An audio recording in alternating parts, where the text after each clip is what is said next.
The king is dead, and without an heir, the throne sits vacant. The realm is in shambles, and you alone must rise against rival lords and ladies to stake your claim to the crown. CrownFall is a medieval strategy board game of worker placement, army movement, and tactical battles. So this is a quick walkthrough of CrownFall, which is a 2 to 4 player game, but can be played up to 6 players when you buy the expansion. In this fast walkthrough, I'm going to show you setup and then what the rounds look like in a 4-player setup. My playtime is going to be between 90 and 120 minutes, and the core mechanics of the game are worker placement, resource management, tactical combat, and territory control. CrownFall is a strategy game that's really played in 3 arenas. You have your player board. This is where your workers are going to live. Then they go out to different areas to bring in and collect resources into your town hall, where they'll be stored in your warehouse.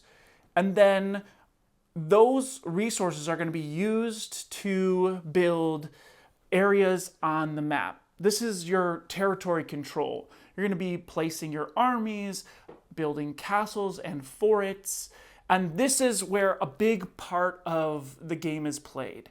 And then finally, when your armies inevitably clash, you're going to be moving over to the battle board. And this is where battles are going to happen in tactical skirmishes, and hopefully you'll win the day.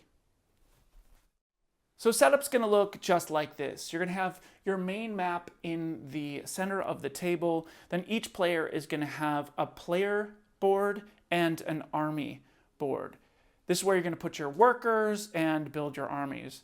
And then finally, we're going to have off to the side our battle boards and the season tracker board. To start the game, each player is going to set up their starting army, which consists of a bowman, a swordsman, and a pikeman, and they're going to place 5 workers in their town hall. They're also going to receive 5 gold, which will sit in their warehouse.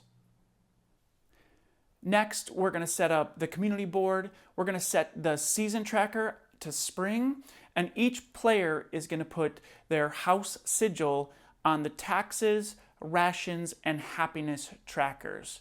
You're going to set to 3 for taxes, 3 for rations, and 1 for happiness. Finally, we determine player order by rolling a dice. High dice wins, and the turn order rotates clockwise. So 4 gets the high dice. Blue goes first and starts by placing their blocker token on one of the territories on the map. Now play proceeds to the next player, who places their blocker token on a territory, and play continues clockwise. Now blue places their fort token. This represents their capital. They pick any open territory which is not blocked by a blocker, and then they can put their sigil token to represent their territory. Again, play continues clockwise.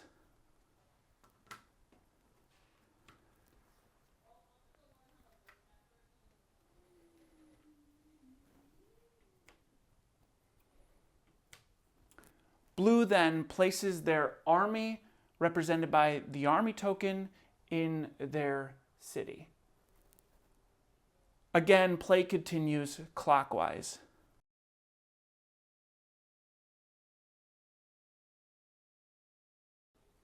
Finally, each player places a mine and a quarry on their home capital territory.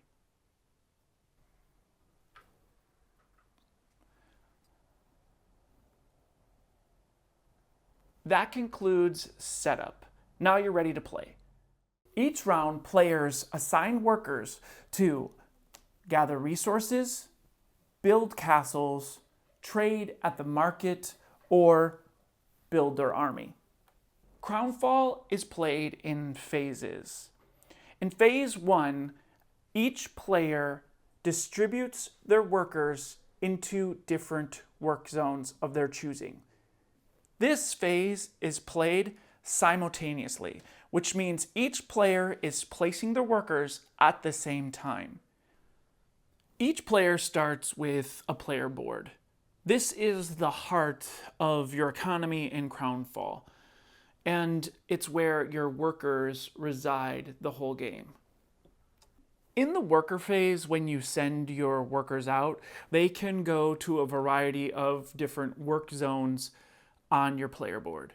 They can go to the farm, the mine, the barracks, the quarry, the mill, and the ranch. In the mine, the quarry, mill, ranch, and farm, they're going to be collecting resources like food, iron, stone, wood, or livestock. At the barracks, this is where they're going to be building your army, building troops. For the resources, your workers go out to the resources, and then during the collection phase, they come back with the appropriate number of resources. When you put a worker in the barracks, your intention is to build an army unit. And you can see the different types of army units you can build at the bottom of your worker board. The swordman, for example, takes 2 wood and an iron along with a worker to produce. In this case, we're going to take 2 wood and our worker and produce an archer, which we will collect at the collection phase. In CrownFall, there's a market where players can place a worker during the worker phase. If they want to buy resources, they can do so for 2 coins each resource. Or if they wanted to sell resources, they would bring the resources with them, and during the collection phase would either take the money or take the resources. When this phase is complete, we move on to the movement phase. The movement phase works in turn order. The player with the first player token goes first. In the first round of the game, no one will have the necessary cattle to move their armies. But if they did, this would be the time that they moved or repositioned their armies. Once this movement phase is complete, we move on to resource collection. This is where each player moves their workers back from the worker zones into their town hall. When we get to the collection phase, your workers are going to come back with the resources they obtained.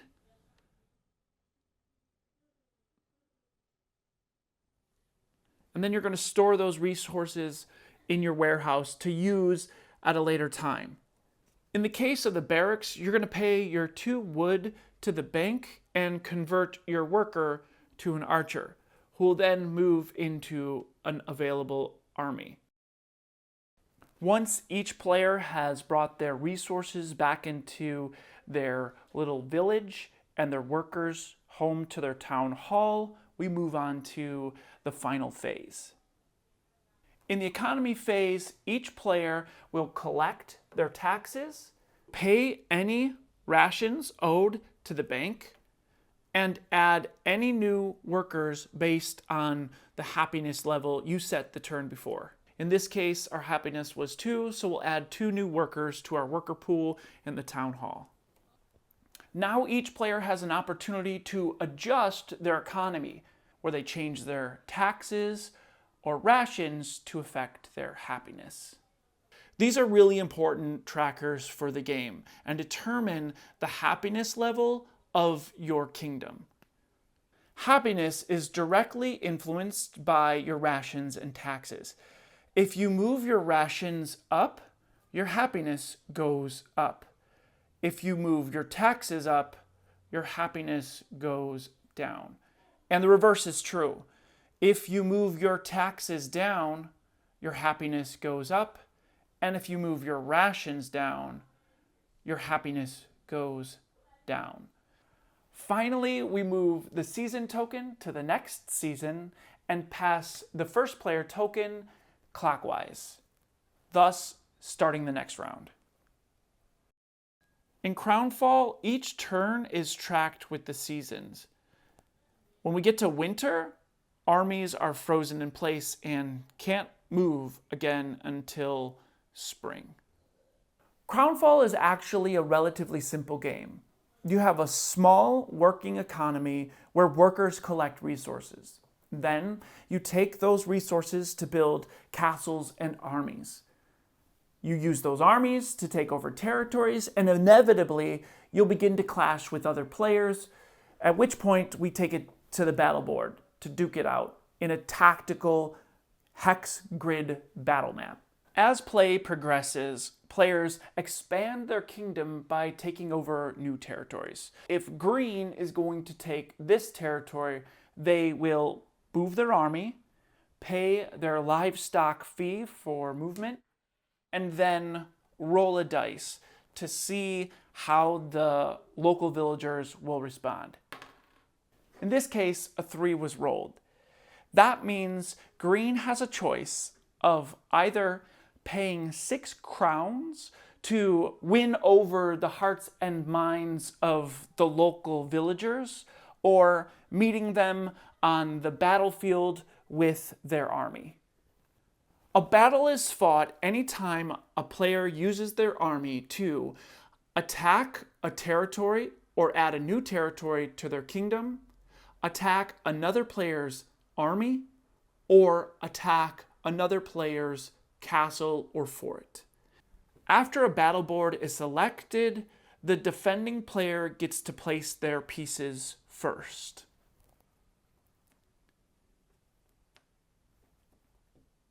Finally, the attacking player gets to place their pieces next. Battles are fought on a hex grid consisting of white and red lines.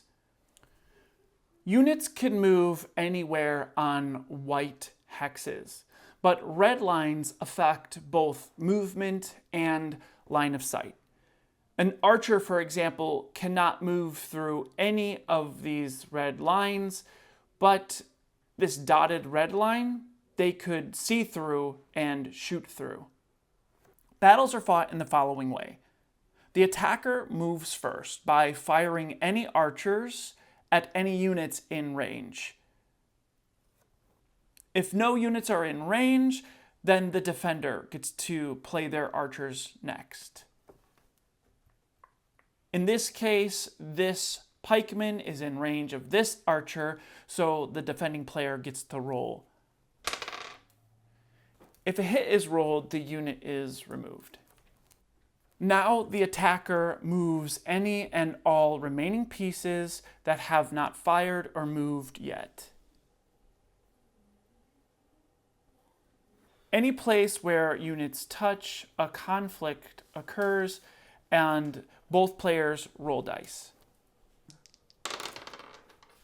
Once all units on one side have been eliminated, the battle concludes. Any remaining units are placed back on the army board. And now they have a new territory as a part of their realm. And that's basically it. The first person to get to the designated number of territories wins the game. It's quick and easy. It's meant to be played in 90 to 120 minutes for 4 players. Ultimately, CrownFall is a strategy game of territory control. But for that player that figures out how to master the relationship between happiness, rations, and taxes, or command their armies in tactical combat, or build an efficient economy, those players have the greatest chance to claim the throne.